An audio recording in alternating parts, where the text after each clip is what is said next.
আছো তোমরা? আশা করছি তোমরা ভালো আছো। আমি মীনাক্ষী নিয়ে এসেছি আরেকটা নতুন রান্না আমাদের চ্যানেলে, মানে হেসে খেলে হেসেলে। চলো দেরি করব না, খুব চটপট দেখিয়ে দিই আজকের রান্না। আজকের রান্নার নাম মুসুর চিংড়ি। মুসুর চিংড়ি শুনেই নিশ্চয়ই বুঝতে পেরেই গেছো যে কি হতে চলেছে বা কী বা হবে। একদমই ঠিক, মুসুরির ডাল হবে চিংড়ি মাছ দিয়ে। তো কিভাবে কি হবে, কি কি উপকরণ লাগবে সবটাই দেখে নাও, দেরি করব না, চলো মূল পর্বে যাওয়া যাক। মুসুর চিংড়ি করতে আমাদের প্রথমেই যেটা লাগছে তা হলো চিংড়ি মাছ। এখানে 50 গ্রামের মতন চিংড়ি মাছ নেওয়া হয়েছে, আর সেটাকে ছোট্ট ছোট্ট করে টুকরো করে নেওয়া হয়েছে। 50 গ্রাম নেওয়া হয়েছে তার কারণ আমরা যে ডালটা নিয়েছি মুসুরির ডাল, সেটা 150 গ্রাম নিয়েছি, তাই 50 গ্রাম চিংড়ি মাছ ছোট ছোট করে টুকরো করে নিয়েছি। আর নেওয়া হয়েছে মুসুরির ডাল 150 গ্রাম, আর তাতে যাবে টমেটো, পেঁয়াজ কুচি, রসুন কুচি আর কাঁচা লঙ্কা।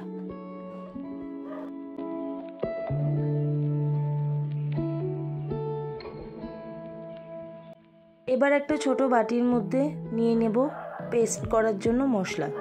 প্রথমে নিলাম 2 চামচ গুঁড়ো হলুদ, 2 চামচ ভাজা মশলার গুঁড়ো, 1/2 চামচের মতো লঙ্কার গুঁড়ো, আর সব শেষে চিনি। আজকের এই মুসুর চিংড়ি ডালটা প্রথমে সেদ্ধ করে পরে ফোড়ন নয়, একেবারে ফোড়ন দিয়ে কষিয়ে তারপর সেদ্ধ করতে বসানো হবে। তাই জন্য তেল দেওয়া হলো এবং ফোড়নের জন্য সাদা জিরে, শুকনো লঙ্কা আর তেজপাতা দেওয়া হলো। এই সমস্ত কিছু ভাজা হয়ে এলে দিয়ে দেওয়া হলো পেঁয়াজ আর রসুন কুচি।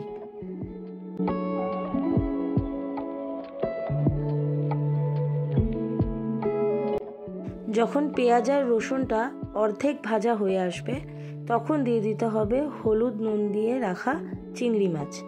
এবার সবটা একসাথে ভালো করে ভাজতে দিতে হবে।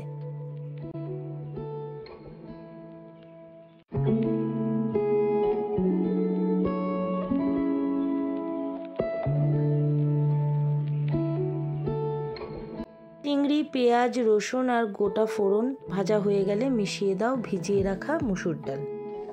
ভালো করে মিশিয়ে দেওয়ার পর দিয়ে দাও চিড়ে রাখা কাঁচা লঙ্কা আর টমেটো কুচি।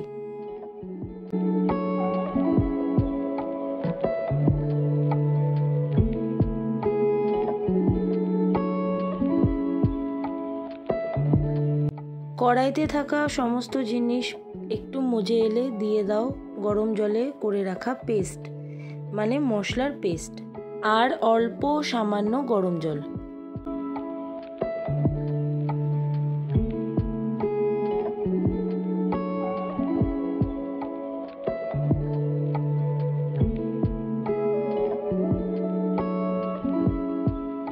ভালো করে নাড়িয়ে চাড়িয়ে এবার মিশিয়ে দাও লবণ স্বাদ মতো আর আগে থেকে করে রাখা গরম জল।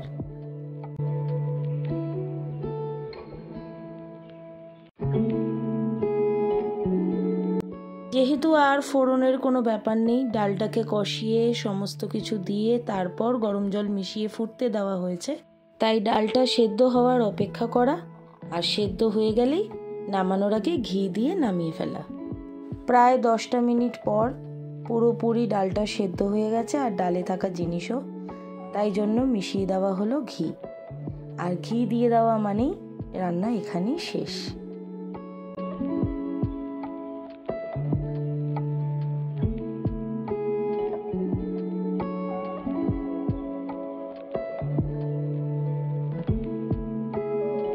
দেখেই নিলে ঘি দিয়ে ভালো করে নাড়িয়ে চাড়িয়ে নামিয়ে নিলাম। আজকের রান্না এখানেই শেষ। তাহলে আজকের রান্না মুসুর চিংড়ি এখানেই শেষ ফাইনালি। তো তোমাদের কেমন লাগলো জানাও কমেন্টে, আর ভালো লাগলে লাইক করে দিও। যদি মনে করো কাউকে দেখাবে তাহলে শেয়ার করে দিও, আর চ্যানেলটা যদি তোমাদের ভালো লাগে তাহলে সাবস্ক্রাইব করে দিও। আর বাড়াবো না কথা, take love, give love, spread peace as always. Tata, bye bye.